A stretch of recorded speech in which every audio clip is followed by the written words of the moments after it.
Fala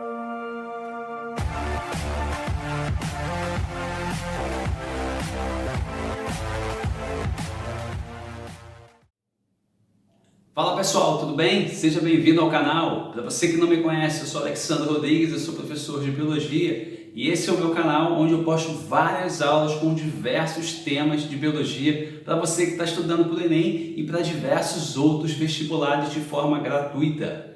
Bom, para você que não me conhece, eu também estou no Facebook e também estou no Instagram. Lá você vai me achar como Prof. Alexandre Rodrigues. Vai lá que eu posto muita coisa diariamente, como dicas e outras coisas mais para você que está estudando. Beleza? Qual é o tema da nossa aula de hoje? Hoje nós vamos começar a semana da citologia. É a aula 1, tá aqui, ó, hashtag aula 1, beleza? Significa que virão novas aulas por aí pelo mesmo tema. Pessoal, a biologia começa aí, na citologia, no estudo da célula. E olha o que eu tenho para você, ó. Dá uma olhada nesse quadro. Eu vou sair da frente para você printar. Para o vídeo, printa esse quadro. Dá um print para você guardar, que tem muita dica vindo por aí. Então printa rapidinho e vamos começar. Ó, desse lado aqui do quadro, ó, eu coloquei para vocês as estruturas básicas da célula. Desenhei aqui um esquema simples, tá? Não precisa se preocupar com um bom desenho. A intenção aqui é que você saiba o que está desenhando, crie uma memória mental, tá? Aqui os tipos celulares que existem no planeta, a gente vai falar sobre isso aí, vamos fazer aqui várias associações. Tem muitas dicas boas nessa aula aqui, fica atento, tá? Desse lado aqui, pessoal, ó, temos algumas das organelas. Todas as organelas, professor? Não, algumas. As principais, aquelas que já foram cobradas no Enem mais vezes, eu coloquei aqui. E aí a gente vai fazer um comparativo. A gente vai identificar a presença e a ausência dessas organelas quanto o quê? As dois tipos de células eucarióticas que existem hoje no planeta, a animal e a vegetal. E você vai ver que tem muitas semelhanças e diferenças importantes que você deve anotar, tá? E a gente termina aqui com a química da célula, onde eu também tenho dicas para você. Tá legal? Então vem comigo? Vamos lá? Vamos começar? Vem comigo! Bom, seguinte, galera, ó. Aqui, ó, estruturas básicas das células, tá? Vamos devagar, ó. Tá vendo aqui, ó? Essa estrutura em preto aqui, ó, tá vendo? Envolvendo, delimitando a célula, dizendo pra gente assim, olha, a célula começa aqui e termina ali, tá vendo? Essa é a membrana plasmática, uma das três estruturas básicas de uma célula. Essa parte interna de fundo branco aqui é o citoplasma, um material gelatinoso, um pouco aquoso, um pouco gelatinoso, onde você vai encontrar o núcleo mergulhado, as organelas citoplasmáticas mergulhadas, tá? Então esse é o citoplasma, tá? Segunda estrutura presente nas células em geral, tá? Agora o citoplasma tem algumas coisas que eu acho que você tem que saber, tá? O citoplasma, ele tem uma certa divisão quanto à consistência dele. Essa região mais próxima do núcleo, ó, o núcleo está aqui ó, em pretinho, tá vendo? Com essas estruturazinhas branquinhas aqui que são chamadas de poros nucleares, por onde passam muitas substâncias, tá? Aqui dentro você tem o nucleolo. Então veja bem, essa região aqui do citoplasma em volta do núcleo, bem próximo do núcleo, é chamado de endoplasma. Endoplasma, anota aí. E é chamado assim porque ele é mais viscoso, ele tem mais uma consistência de gel. Já essa região do citoplasma aqui, mais próximo da periferia da célula, mais próximo à membrana plasmática, você vai chamar de ectoplasma. Ecto é mais para fora e ele é mais aquoso. Esses pontos são importantes, já caiu em Enem, já caiu em outros vestibulares, tá? Agora, essa terceira estrutura aqui, o núcleo, né, que está presente aqui no nosso modelo, tá? Eu quero destacar para você o seguinte, o núcleo, tá, é a terceira estrutura básica de uma célula.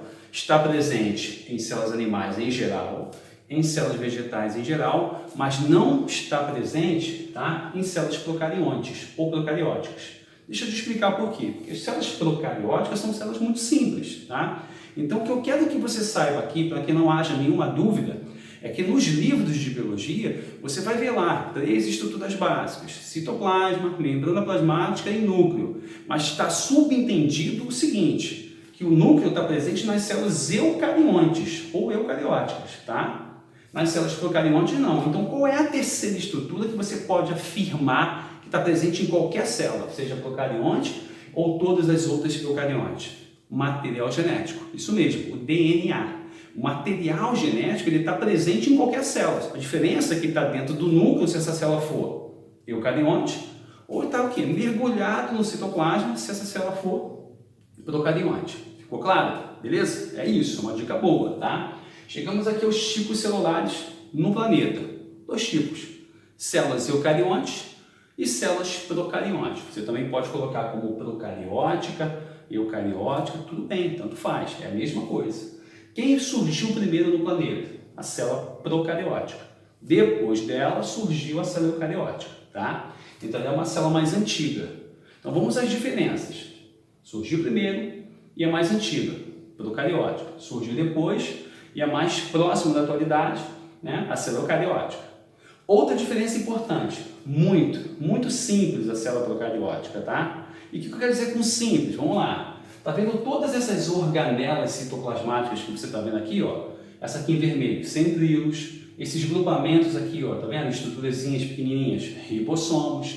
Temos aqui, ó, o complexo golgiense, temos aqui o lisossomo, temos aqui a mitocôndria, aqui o retículo endoplasmático liso e rugoso, tá? Porque o rugoso tem ribossomos aderidos à sua membrana. Então aqui tem algumas organelas, não tem? O que acontece? Essas organelas, com exceção dos ribossomos, todas essas organelas, elas são envolvidas por membranas.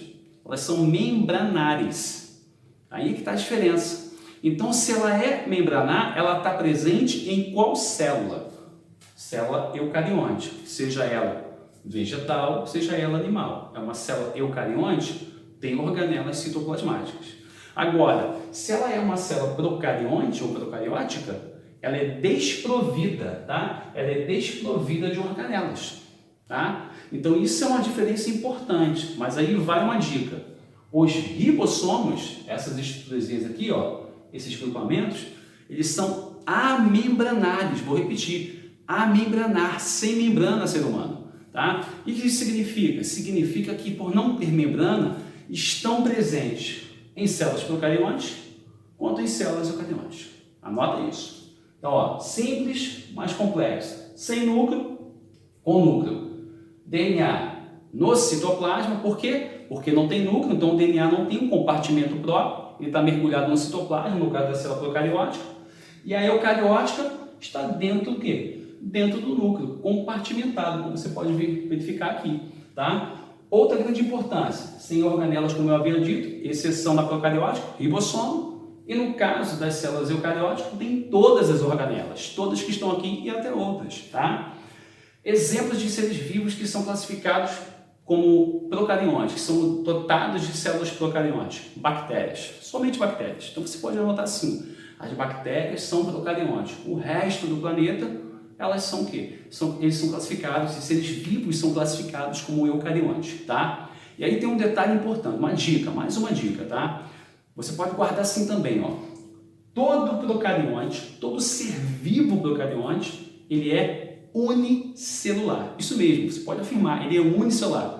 Todas as bactérias são unicelulares, tá? Agora, nem todo unicelular é classificado como um procarionte. E, professor, confundir tudo. Só você pensar em protozoário.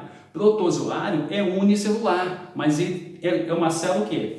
É uma célula eucariótica, com organelas, com núcleo. Essa é a diferença, tá? Nota isso que é legal. Bom, vamos ver aqui desse lado agora. Ó. Temos aqui as organelas, tá? Eu separei para vocês as principais organelas, tá? E entre essas organelas, ó, mitocôndrias, centríolos, tá? Vamos ver aqui quem são, ó. Mitocôndrias são essas aqui, centríolos, esses vermelhinhos estão aos pares. Parede celular estaria presente aqui se fosse uma célula vegetal, mas eu desenhei uma célula animal, então estaria aqui, ó, depois da membrana plasmática. Lisossomos, aqui, ó, presentes. E vacúolos que podem estar presentes, que estão presentes tanto em célula animal quanto em célula vegetal, tá? O que a gente vai fazer aqui, ó? Dá uma olhada, ó. Vai fazer o seguinte, ó, vamos comparar quem é portador dessa organela, tá? Quem tem e quem não tem. Só que eu vou te dar dica também, tá? Então anota, fica atento. Olha aqui, ó, vamos começar pela mitocôndria. A mitocôndria, ela está presente em qualquer célula eucariótica, seja ela de origem animal ou vegetal. Mas qual é o papel da mitocôndria? Essa é a primeira dica. 2 papéis importantes que você precisa anotar. Primeira deles. Então, o primeiro papel aí é que você tem que saber que ela participa de um processo chamado respiração celular aeróbia.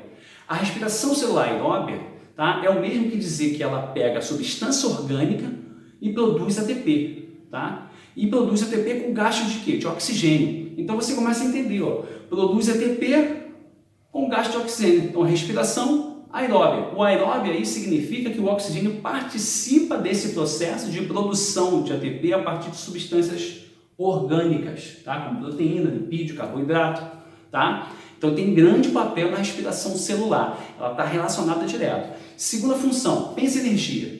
A célula está realizando uma função. Qual função? Qualquer coisa que gaste energia. Ela está quebrando uma molécula, ela está sintetizando outra, ela está construindo parte do corpo dela, ela está se reproduzindo, ela está gastando energia. No que ela gasta energia, ser humano, ela precisa de ATP, certo? Então, quem é que produz ATP? A mitocôndria. Então, a mitocôndria é a produtora de energia natural do organismo da célula.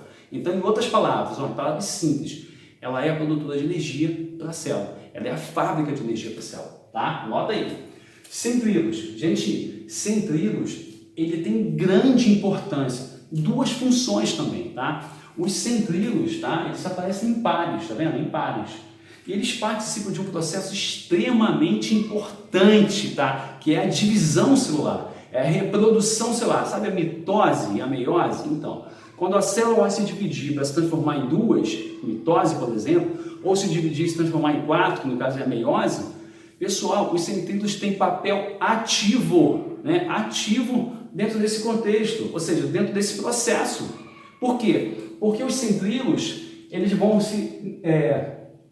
começar a ficar nas extremidades da célula durante a reprodução celular e eles vão produzir uma estrutura chamada fuso mitótico ou fuso acromático. Anota aí, fuso mitótico ou fuso acromático é uma estrutura em forma de linha que se prende dos dois lados do cromossomo. Olha que legal! Quando a membrana nuclear, essa estrutura aqui, ó, a carioteca, a membrana nuclear, ela se desfaz, os cromossomos que estão aqui dentro vêm para o meio externo, né? Ou seja, vêm para o citoplasma, só que eles ficam espalhadões, vai vir no caso aqui, um ribossomo para cá, um ribossomo para lá, uma organela para lá, uma organela para cá. Aí quando essa carioteca aqui ela se desfaz, o que vai acontecer? Todos os cromossomos que estão aqui dentro vão se espalhar pela célula. Se espalha. Eles ficam completamente desorganizados.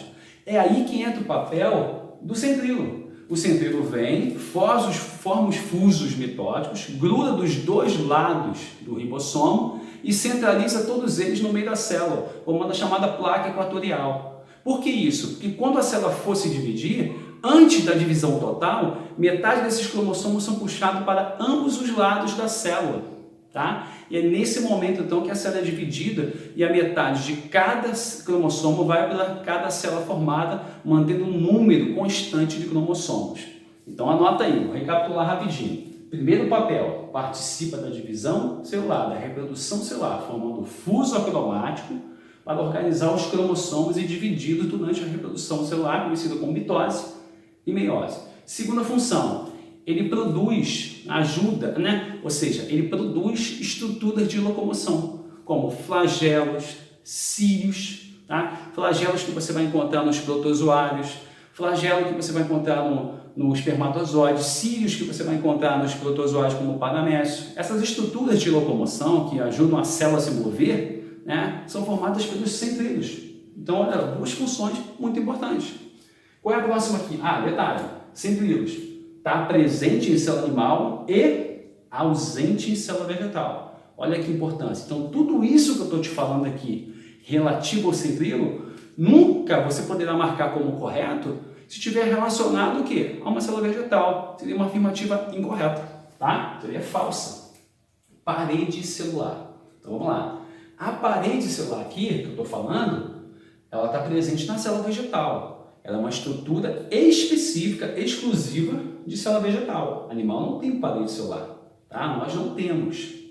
Agora, existe a parede celular bacteriana, tá? Mas aí é uma outra situação, é a parede celular bacteriana. A parede celular aqui é aquela riquíssima em um polissacarídeo, um açúcar, chamado celulose. E qual é a função, né? Qual é a função da parede celular, nesse caso aqui, para a célula vegetal? Proteção, pessoal, proteção. A célula vegetal é uma célula muito simples, uma célula delicada, né? O vegetal não se move, então ele pode estar ali sujeito a várias formas de choques mecânicos, né? Por rompimento, e levando ao rompimento dessa célula. Então, a célula adquiriu ao longo do tempo uma estrutura de proteção que é a parede celular. Então, anota isso, parede celular está presente em células vegetais, é rica em um polissacarídeo chamado aqui, celulose, e tem a função de proteção, tá? Cloroplasto, outra estrutura que você não encontra em células animais, mas encontra em célula vegetal. E é fácil dizer por quê. Porque essa estrutura, pessoal, ela está diretamente relacionada à fotossíntese. Isso mesmo, a capacidade de transformar energia luminosa em energia química na forma de quê? Glicose, tá?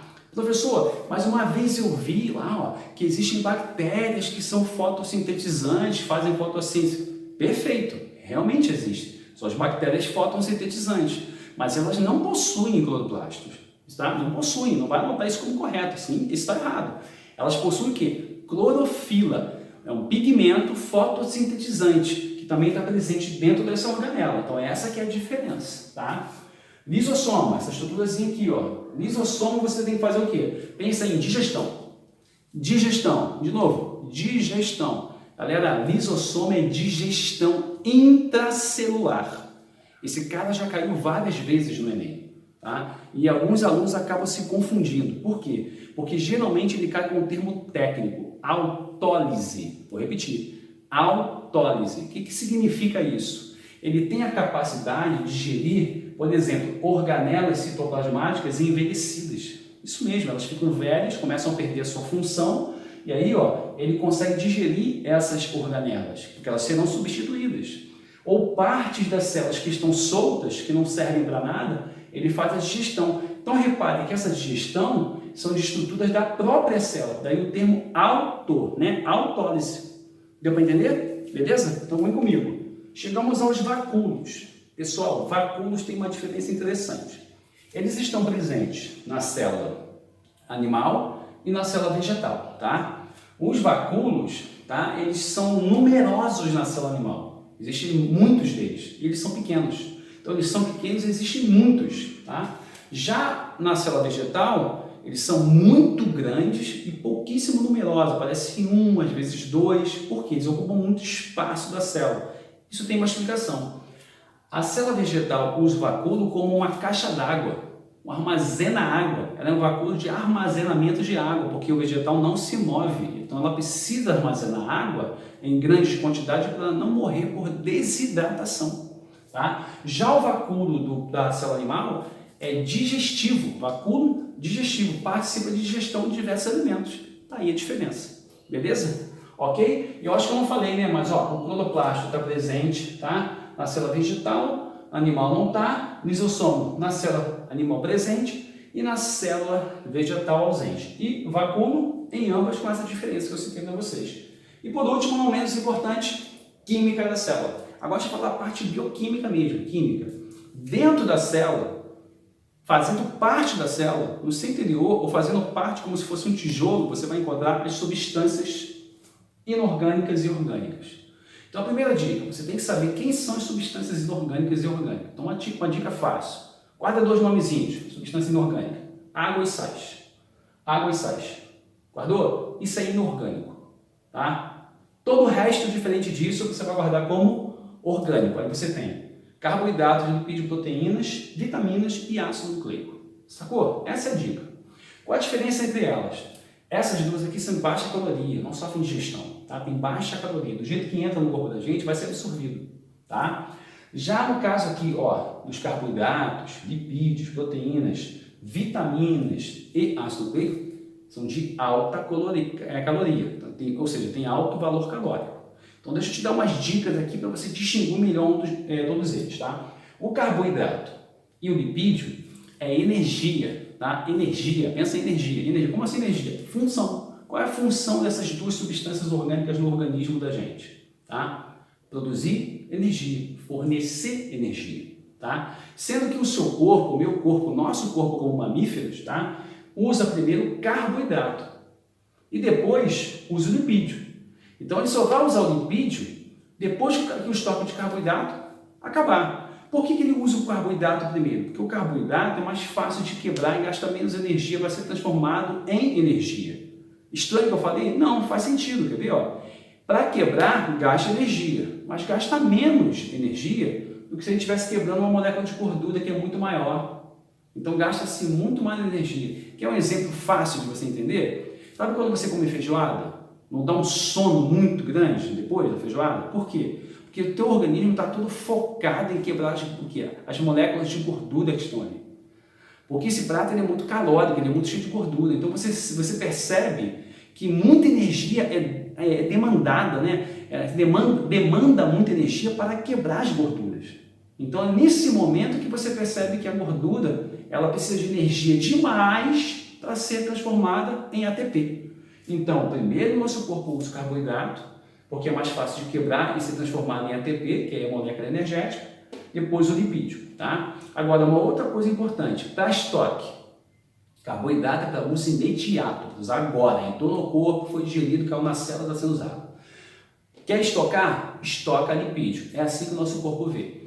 O lipídio é um excelente produto para ser estocado. Aí você ganha aqueles pneuzinhos, vai estocando no braço, nas pernas, vai estocando tudo quanto é lugar, tá? Inclusive tendo fibra, na forma de glicogênio também, e depois vira gordura.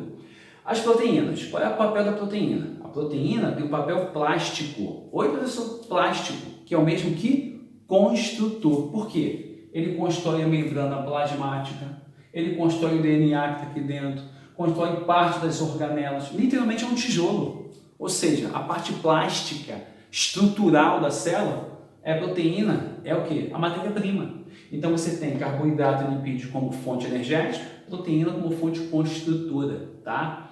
Vitamina. As vitaminas, tá? Elas são reguladoras. O que é isso, professor? Primeira coisa, tá? Vitamina não sofre digestão.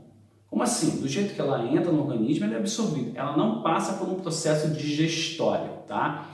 Outra coisa, são classificadas em dois grupos, lipossolúveis e hidrossolúveis. As lipossolúveis estão associadas a lipídio, daí o termo lipo, tá? Lipídios. E elas são estocadas no corpo da gente, elas podem ser armazenadas no nosso corpo. Já no caso das hidrossolúveis, que estão associadas à água, essas não podem ser estocadas. O nosso corpo tira, né? Retira ali a quantidade de vitaminas hidrossolúveis que precisa e todo o resto vai ser eliminado na sua urina. Então isso é um ponto muito importante, tá? Elas são reguladoras por quê? Porque na ausência delas ou na carência delas, na diminuição, você vai desenvolver algum tipo de doença. Vou te dar um exemplo. Se, por exemplo, você tiver uma queda de vitamina B12, tá? A B12 é uma daquelas vitaminas do complexo B, tem ali pelo menos 7 delas. A B12, se você tiver uma queda considerável, uma carência considerável dessa vitamina, você vai desenvolver uma doença chamada anemia perniciosa. Então não confunda com anemia ferropriva, que é carência de ferro, que é um mineral, tá? No caso aqui, eu estou falando de vitamina B12. Aí você vai desenvolver o que nós chamamos de anemia perniciosa. Então, percebeu? A carência, a diminuição, né? A ausência vai gerar ali algum tipo de distúrbio. Tudo bem? E por último, ácido nucleico, DNA, material genético, RNA, material genético. Eles estão presentes nas nossas células e em qualquer outra célula, tá? Inclusive na célula procariótica. E a diferença entre eles que estão aqui dentro, na casa das células eucarióticas, é que o DNA, ele tem ali como função principal informação. O DNA é informação. Todas as informações relacionadas ao indivíduo estão ali, no DNA, estão todas ali. Enquanto que o RNA, ele já é uma estrutura de síntese, de fabricação de proteína, de fabricação do próprio DNA e RNA, ou seja, ele está mais relacionado à síntese. Então essa é a diferença entre o DNA e o RNA, ou seja, os ácidos nucleicos. Beleza? Guarda essas dicas, pessoal, elas são importantes. Não negligencie essa aula. Ela é uma base de extrema relevância para você que está estudando, tá? Comece por ela. E aí você vai ver que você vai chegar além do que você imaginava com muito mais facilidade, beleza? Bom, se você gostou da aula, não deixe de dar o seu like, tá? Se inscreve no canal, aciona o sininho. Eu também estou nas redes sociais, tá? Facebook, Instagram, você vai me achar lá como Alexandre Rodrigues ou Prof. Alexandre Rodrigues. Então pesquisa lá, dá uma força, vem aqui, ó. coloca aqui o seu comentário, pede algum tema, tá? Ou seja, compartilhe essa aula com o colega, porque isso vai dar muita relevância aqui no YouTube e vai me ajudar nesse trabalho que eu estou fornecendo aqui para vocês de forma gratuita, beleza? Espero vocês na próxima aula, até lá!